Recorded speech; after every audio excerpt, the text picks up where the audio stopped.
കഴിഞ്ഞ എപ്പിസോഡിൽ ഞാൻ പറഞ്ഞു നമ്മുടെ ആരോഗ്യത്തെപ്പറ്റി നമ്മൾ കൂടുതലായിട്ട് പഠിക്കുകയും മനസ്സിലാക്കുകയും ചെയ്യുമ്പോഴും ഓരോ രോഗവും മനുഷ്യനുണ്ടാക്കുന്നത് അവൻ്റെ ശരീരത്തിൽ വരുന്ന വ്യതിയാനങ്ങൾ കൊണ്ടിട്ടാണ്. ആ വ്യതിയാനങ്ങൾ എന്താണെന്ന് മനസ്സിലാക്കി ആ വ്യതിയാനങ്ങൾ ഉണ്ടാവാതെ ജീവിതശൈലിയിൽ മാറ്റം വരുത്തിക്കൊണ്ട് അവൻ്റെ ഭക്ഷണത്തിൽ, അവൻ്റെ വ്യായാമത്തിൽ, അവൻ്റെ മറ്റു കാര്യങ്ങളിൽ എല്ലാം നമ്മൾ മാറ്റം വരുത്തിക്കൊണ്ടിട്ട് ആണ് നമ്മളുടെ ചികിത്സാ പദ്ധതി.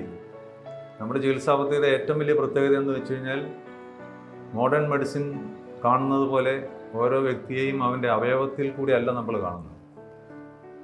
അലോപ്പതിയെ സംബന്ധിച്ചിടത്തോളം ഹാർട്ടിന് സ്പെഷ്യലിസ്റ്റ്, ലിവറിന് സ്പെഷ്യലിസ്റ്റ്, ബ്രെയിനിന് സ്പെഷ്യലിസ്റ്റ്, കിഡ്നിക്ക് സ്പെഷ്യലിസ്റ്റ്, അങ്ങനെ പല പല അവയവങ്ങളെ ബേസ് ചെയ്തിട്ടാണ് അവർ ചികിത്സാ പദ്ധതി ഒരുക്കിയിരിക്കുന്നത്.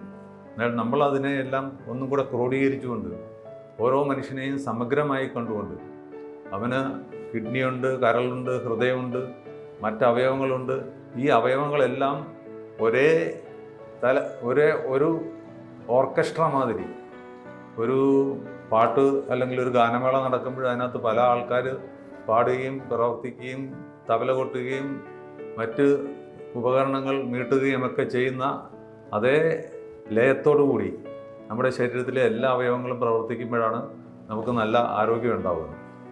അപ്പോൾ ഒരു മനുഷ്യനെ ടോട്ടലായിട്ട് കണ്ടുകൊണ്ട് അവൻ്റെ ശരീരമുണ്ട്, അവയവങ്ങൾ മാത്രമല്ല, ശരീരമുണ്ട്, മനസ്സുണ്ട്, ആത്മാവുണ്ട്.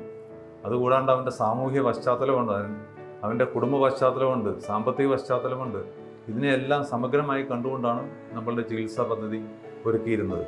നമ്മുടെ ചികിത്സാ പദ്ധതിക്ക് നമ്മളൊരു പേരിട്ടിരുന്നത് എന്താണെന്ന് വെച്ച് കഴിഞ്ഞാൽ multi modality, multi dimensional, multi disciplinary, multi level, multi oriented health management system. ഇത് ലോകത്തിന് തന്നെ ഒരു പുതിയ ഹെൽത്ത് മാനേജ്മെൻറ്റ് സിസ്റ്റമായിട്ട് ഈ 30 വർഷം മുമ്പ് വിഭാവനം ചെയ്ത് നമ്മൾ പ്രാവർത്തികമാക്കാൻ ശ്രമിച്ചതാണ്. അതായത് നമ്മുടെ രാജ്യത്തിൻ്റേതായിട്ടുള്ള ഒരു സമഗ്രമായ ഹെൽത്ത് മാനേജ്മെൻറ്റ് സിസ്റ്റം ലോകത്തിന് പ്രദാനം ചെയ്യുക എന്നുള്ള സതുദ്ദേശത്തോടു കൂടിയാണ് നമ്മൾ ഈ ആശുപത്രി ആദ്യം തുടങ്ങിയത് തന്നെ. അപ്പോൾ മനുഷ്യനെ സംബന്ധിച്ചിടത്തോളം ഒരു രോഗി ഇവിടെ വന്നു കഴിഞ്ഞാൽ ആ രോഗി നമ്മുടെ കുടുംബത്തിലെ ഒരു അംഗമാണ്. ആ രോഗിയെപ്പറ്റി എല്ലാ കാര്യങ്ങളും നമ്മൾ മനസ്സിലാക്കും. ഡോക്ടർമാരും നഴ്സുമാരും ആ രോഗിയുടെ സമഗ്രമായ കാര്യങ്ങൾ മനസ്സിലാക്കും. എന്നിട്ടാണ് ആ രോഗിയെ ചികിത്സിക്കുന്നത്. ഓരോ രോഗിക്കും ഓരോ ചികിത്സാ പദ്ധതിയാണ്. ഒരു രോഗിയെ ചികിത്സിക്കുന്നത് പോലെയല്ല യഥാർത്ഥത്തിൽ അയാൾക്ക് ഒരേ അസുഖം തന്നെയാണെന്നുണ്ടെങ്കിലും മറ്റൊരു രോഗിയെ നമ്മൾ കാണുന്നുണ്ട്.